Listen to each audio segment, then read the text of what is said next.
What do we do when our government becomes untrustworthy? I've been wrestling with this question for a while now, and everything I see coming convinces me that we're in for a really rough ride in the near future. So, what do we do about it? I have some ideas that won't fix any of our nation's problems, but they may give us a roadmap for bringing the love of God to those around us, even as the darkness grows. Hi, I'm Brandon, and I'd like to welcome you to the Crucible of Thought podcast. For the last few years, I've been rethinking a lot of my spiritual and political positions, and this podcast is where I explore the various topics and their impact on the church and the nation. This is episode number 159, and the title of this episode is, What Can a Follower of Jesus Do When America is Failing?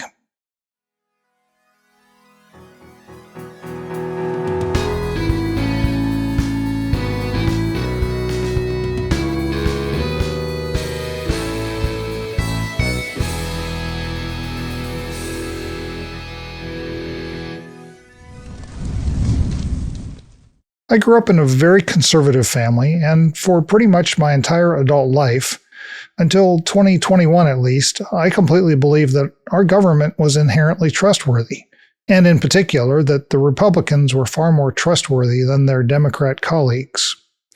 Perhaps I had the fortune of being raised in the heyday of American greatness. The government could really do no wrong in my eyes. We might suffer temporary setbacks, but at a fundamental level, I trusted that we would quickly course correct. Even in matters that felt deeply wrong, like I felt about Obamacare, or like when Nancy Pelosi said, you have to pass the bill to find out what's in it. The issues were usually limited to how we spent our money, not really our inherent goodness as a nation. And the moral issues, abortion in particular, still didn't make me fundamentally mistrust our entire system, even when I believed that some of the laws were wrong. But I've got to say, 2025, and even more so 2026, has completely shattered my faith in America. Officials at all levels of our government are lying to the press and to their followers on an almost daily basis. And this is happening even when the truth can be clearly demonstrated from a huge variety of sources. And more than that, they stick to the lies when challenged. My sense is that this is happening because they're more interested in maintaining their base of support with their own followers than anything else. It doesn't matter to them if the rest of the country and even the rest of the world can clearly see right through those lies, because the only thing that matters to them is holding on to the people that elected them. And those people to whom they're pandering don't seem to be concerned for the truth either. I've had enough interactions with people online and even with my own family where demonstrating the falsehood of something that they believe doesn't change their mind. They simply reply with some statement like, even if the instance is wrong, the principle is still correct. So it seems that a large chunk of the American population doesn't really care about government honesty. They may say that they do, but functionally, they've shown that they don't. I get it at some level because I used to avoid digging too deeply into matters when I was challenged about my preferred party. I really didn't want to learn anything that would disturb my happy trust in that party. It was far easier to simply trust them and trust in their self-promoting exhortations of trustworthiness and to trust in their disparaging statements about the other party. I should pause here and observe that for the last few years, one important thing that I've learned is that my trust in this government and my sense of the inherent goodness of America are not shared by a pretty substantial number of people in America. And those are mostly the ones on the margins of American power. Black people, indigenous people, immigrants, queer people, even many women. They all testify, and I find convincingly so, of being subjected to all kinds of abuse and government lies all of their lives. So my sense of being raised in a near utopia was an accident of my birth circumstances. In other words, and I know this is an unpopular way of saying it for some people, I've been privileged beyond my awareness. Only now am I becoming aware that America really wasn't as great for everyone. That liberty and justice for all was more like liberty and justice for white cishet men. And what we're seeing right now in this administration is that the list of undesirables has expanded from non-whites to also including non-Republicans. The administration, and some are even now calling it the regime, is aggressively taking actions against entire states that are not sufficiently conservative. And there's a dismaying amount of talk about passing laws that will make quite a few Americans into lawbreakers just for standing up for their own basic human rights, or even clearly expressing an unpopular opinion. I don't see this situation as being sustainable in the long run. History shows that when enough people end up on the oppressed end of government, eventually things collapse into chaos. If there's a real strongman present, the result will be violently enforced order. If not, things just go sideways and society in general breaks down. Well, if people like Stephen Miller have anything to say about it, America will soon become a fascist state where oppression is violently suppressed. Because in his mind, that's a good thing. Anyone who doesn't agree with his politics and his religion doesn't deserve anything other than being forcibly controlled by the state. Of course, it doesn't matter to him that his brand of religion is not agreed to by most of the rest of his fellow citizens.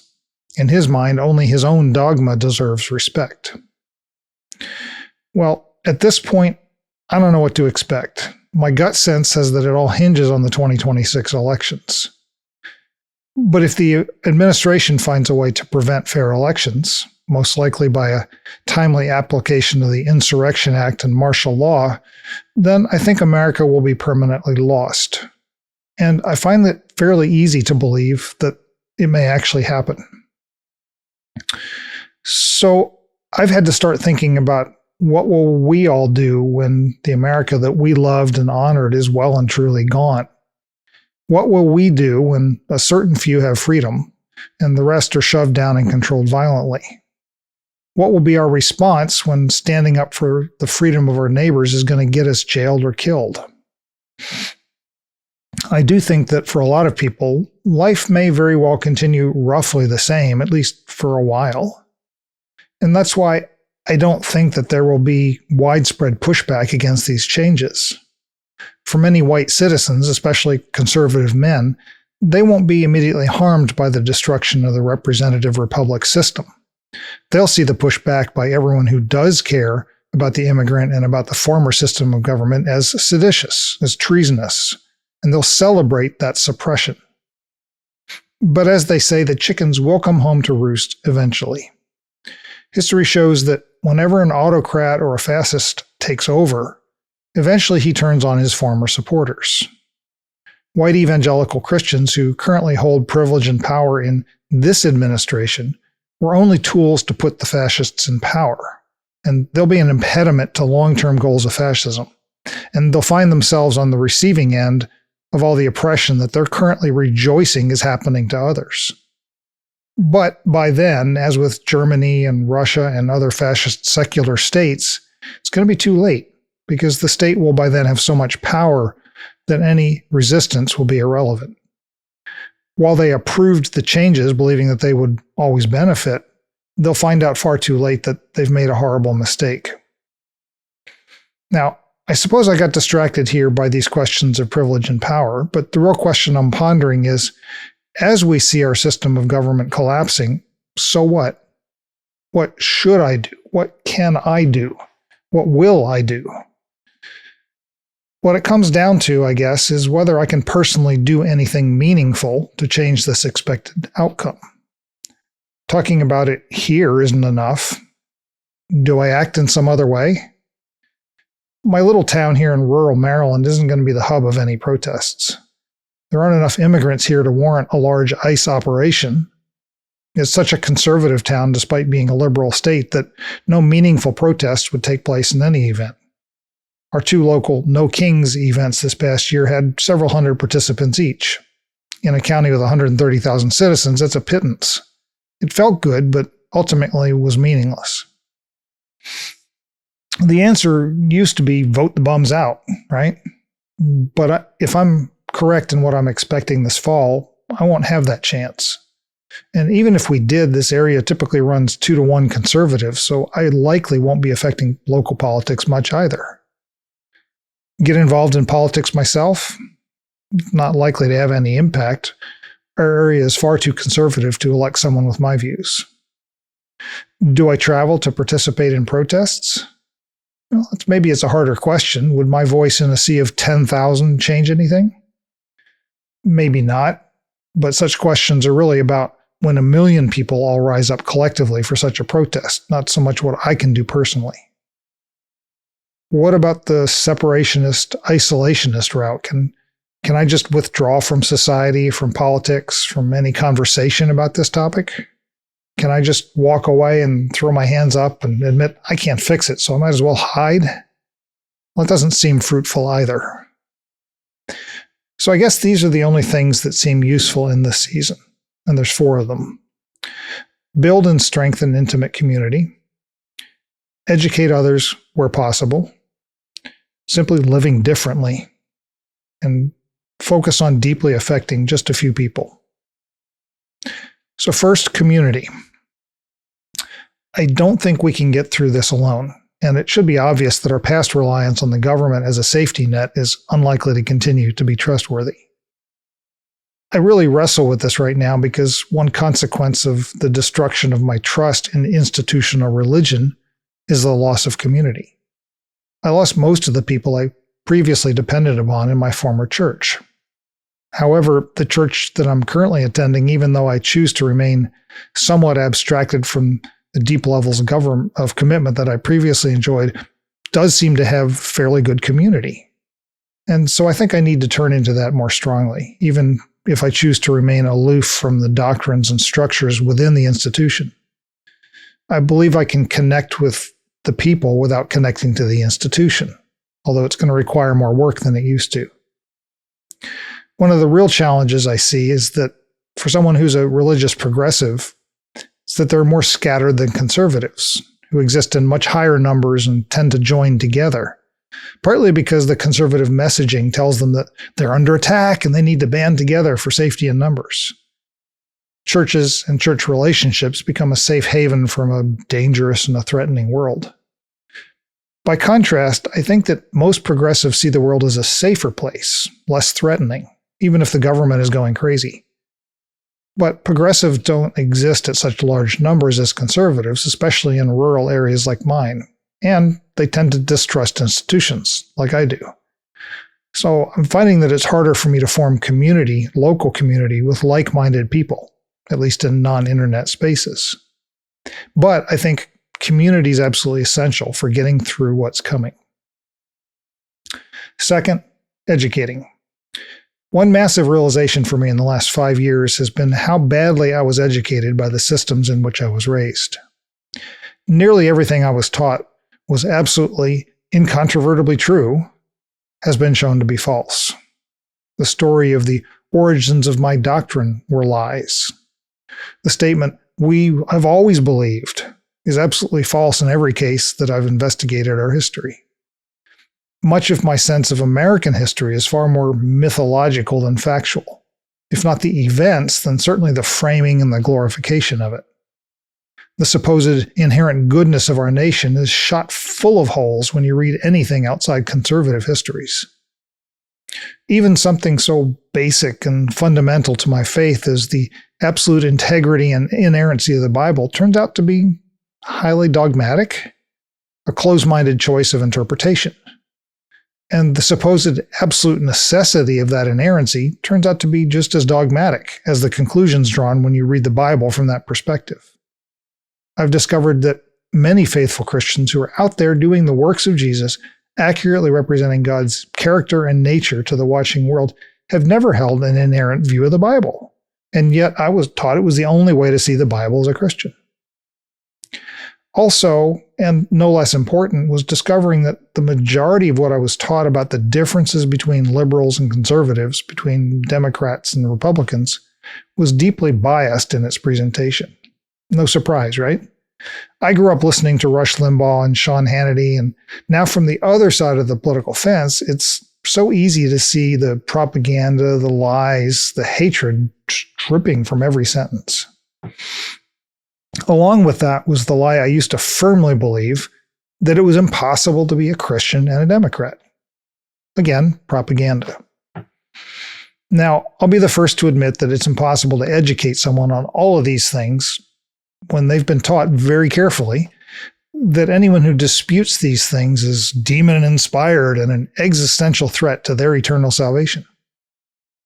Well, for this reason, I'm not sure it's possible to educate someone who's still stuck in those lies. Their entire worldview, their entire eternal fate revolves around holding on to those lies. I can't crack that shell.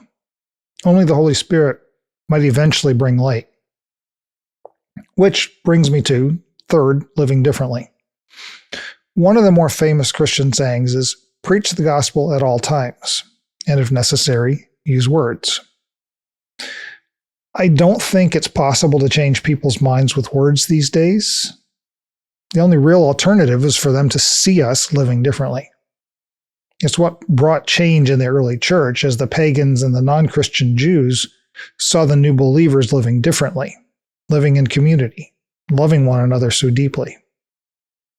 Now, that's a hard sell to someone raised in and still deeply committed to the institutional church. They have that community, and they love one another, and their worldview is deeply approving of what's happening to them. And it teaches them to distrust any community that exists outside of their own walled compounds of faith. A Muslim community is dangerous to them. Even an unorthodox Christian community like the Mormon Church is dangerous. Certainly a group like a Unitarian Universalist Fellowship is dangerous and untrustworthy. And of course, a secular community like, say, a deeply committed bowling league team has no real value in their eyes even if it exhibits all the things that their own community offers in terms of mutual love, frequent fellowship, helping one another through the hard times. So what can I do to make a difference? I think it comes down to what are the stressors at a given point in time. When people see someone handling the moment with inexplicable grace and peace, it's going to raise eyebrows and gather attention. Someone will eventually ask, like to quote 1 Peter 3:15, "Give me a reason for this hope that is within you." In this season of hatred of otherness, be an example of love for a neighbor, especially when that neighbor's different or other. In this season of division and tribalism, be an example of unity and oneness. In this season of increasing financial stress, be an example of selfless, sacrificial generosity. In this season of hiding from the conflict, be an example of standing up for the way of Jesus and protecting others from oppression and violence. In this season of fear, be an example of peace and stability. For all those conservative Christians in our lives, it's going to make them question why we can be so stable when the world is falling apart. When the world starts to strip away their deeply cherished role at the top of society, Christians are going to begin to wonder why God didn't protect them like certain rulers and preachers promised. So, in short, be a perfect example of Jesus that will leave no question that you have the living word in your heart despite everything hateful that their dogma insists about you. And fourth, focus on deeply affecting just a few people. I was raised on a Henry Ford model of Christianity, mass-producing believers as fast as possible. Get them in the door, preach to them, get them to say the sinner's prayer, and move on to the next one. Keep score of how many people you prayed that prayer with you. Brag about your prowess at leading people to Jesus. But now I'm deeply convinced that's deeply wrong. It's not simply leading people to Jesus, it's about helping people to become like Jesus. We can't effectively make disciples of thousands of people. Really, we can't deeply affect more than a few people at a time. Changing a heart, changing a life, just takes years and very personalized attention. There's just no way to mass produce disciples. And I no longer believe that every person who follows Jesus will even end up with the same doctrine. In fact, I no longer believe it's even necessary. I just don't think God cares all that much about what we believe as much as how we treat each other. And I think any open and honest understanding of what Jesus is reported to have said in his few years on earth shows that he was far more interested in how people are treated.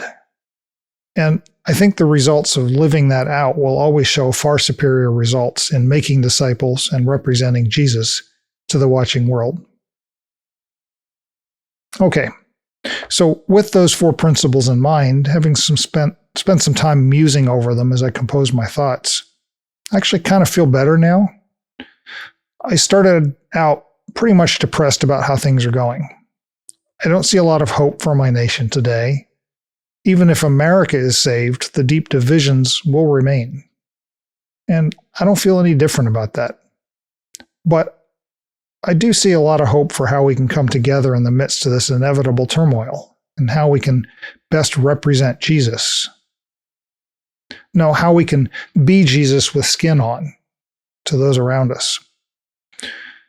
And if it turns out I'm completely wrong about what's happening in America, I don't think it'll matter, because those 4 principles will move us closer to the kingdom of God on earth as it is in heaven. Someone said that. And I think it'll be better than anything that I see happening now in most of the churches throughout America. So let's stick together. Let's teach one another. Let's live differently. And let's deeply disciple. And I think we'll get through this. Thanks for spending some time with me today. We'll talk again soon. Be blessed.